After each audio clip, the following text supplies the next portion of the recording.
अस्सलाम वालेकुम स्टूडेंट्स। आज हम नया चैप्टर स्टार्ट करेंगे unit number 6 work and energy.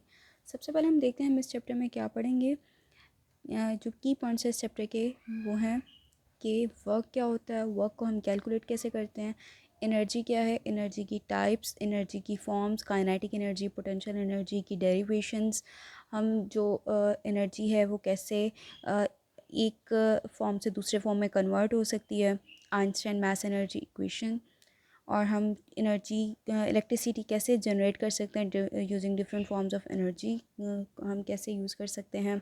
हम पावर के बारे में पढ़ेंगे, हम एफिशिएंसी क्या होती है, पावर क्या होती है डिफरेंट ऑब्जेक्ट्स की, ये सारा इस चैप्टर में पढ़ेंगे। पावर के यूनिट क्या होते हैं। तो सबसे पहला जो हमारा टॉपिक है वो है वर्क। वर्क होता है कि अक्सर कहते हैं कि वर्क डन हो रहा है। वर्क डन क्या है बेसिकली?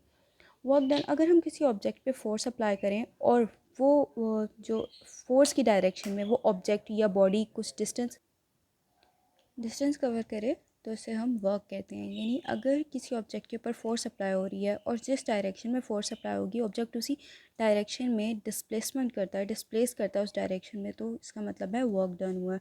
वर्क डन इक्वल होता है एफ एस, यानी force into displacement. Force F के इक्वल होता है और डिस्प्लेसमेंट को हम किससे रिप्रेजेंट करते हैं? एस से। ये अगर हम इसकी टॉपिक देखें, ये पेज नंबर है 119, वर्क का टॉपिक। वर्क में देखें कि वर्क, अब फिगर नंबर 6.1, वर्क डन हो रहा है इस ऑब्जेक्ट के ऊपर, इस बॉडी के ऊपर फोर्स अप्लाई की है, इस बॉडी ने इस डायरेक्शन में, फोर्स की डायरेक्शन में डिस्प्लेसमेंट किया, डिस्प्लेस किया है, तो इसका मतलब है वर्क डन हुआ है। जितना ज़्यादा हम फोर्स अप्लाई करेंगे वर्क डन भी उतनी ही ज़्यादा होगी। अब ये तो है कि फ़ोर्स और डिस्प्लेसमेंट एक दूसरे के पैरेलल हैं, यानी जिस डायरेक्शन में हम फोर्स लगा रहे हैं उसी डायरेक्शन में क्या हो रही है, डिस्प्लेसमेंट भी कवर हो रही है। समटाइम्स ऐसा नहीं होता।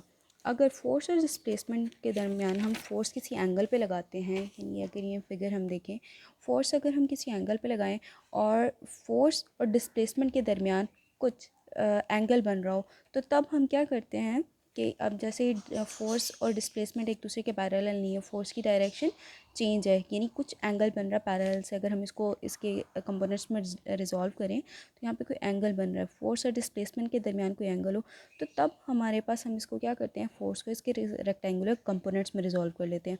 यानी एफ एक्स किसके इक्वल हो जाएगा? एक्स कंपोनेंट हमने पढ़ा था कॉस थीटा में रिजॉल्व हो जाता है एफ कॉस थीटा, और y component F sine theta में रिजॉल्व हो जाएगा। ये हम तब क्या होगा जब फोर्स अप्लाई हो रही है, ये हमारे पास कौन सा है? वाई कंपोनेंट है, और ये हमारे पास एक्स कंपोनेंट है। देखिए डिस्प्लेसमेंट के पैरेलल कौन सा कंपोनेंट आ रहा है? एक्स कंपोनेंट आ रहा है। इसलिए हम सिर्फ कौन सा कंपोनेंट कंसीडर करेंगे? एक्स कंपोनेंट कंसीडर करेंगे, जो हमारे पास कौन सा है? डिस्प्लेसमेंट के पैरेलल आ रहा है, क्योंकि जो वर्क डन है वो इस कंपोनेंट की वजह से हो रहा है, एफ वाई कंपोनेंट की वजह से नहीं हो रहा। इसलिए जो अब वर्क डन है वो हमारे पास किस वजह से होगा? एक्स कंपोनेंट की वजह से होगा। एक्स कंपोनेंट तो यहाँ पे हम एफ़ की जगह एफ़ एक्स लिख लेंगे। एफ़ एक्स की वैल्यू हमारे पास क्या होती है? एफ़ कॉस थीटा होती है। वैल्यू पुट करेंगे तो F cos theta multiply by S, F S cos theta, ये हमारे पास वर्क डन आ जाएगा अगर हम इसको कंपोनेंट्स में रिजॉल्व करें। यूनिट ऑफ वर्क क्या होता है? जॉल होता है। और इसको हम आता हमारे पास ये कैसे है? डब्ल्यू हमें पता है किसके इक्वल होता है? एफ इंटू एस, यानी वर्क डन हमारे पास होता है फोर्स इंटू डिस्प्लेसमेंट।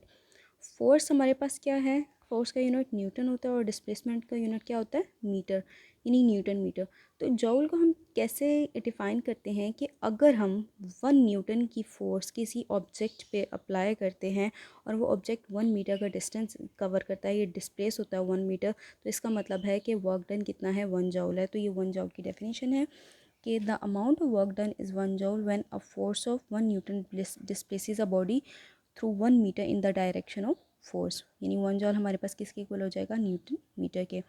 जॉल काफ़ी स्मॉलर यूनिट है, तो इसके लिए हम बिगर यूनिट्स भी यूज़ करते हैं, 1 किलो जॉल और मेगा जॉल का। किलो का मतलब होता है 10⁻³ यानी 1000 जॉल्स, और मेगा जॉल्स है मतलब 10⁻6 जॉल्स।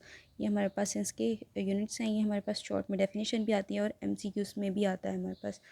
वर्क की अगर हम देखें, वर्क में हमारे पास है डेफिनेशन है, इसकी एक्सप्लेनेशन है हमारे पास, ये इसकी डेरिवेशन है और इसकी डिपेंडेंस है। वर्क हमारे पास एक स्केलर क्वांटिटी है और ये डिपेंड करती है फोर्स पे और डिस्प्लेसमेंट पे और एंगल पे। ये भी शॉर्ट क्वेश्चन आ सकता है कि on which factors work depends.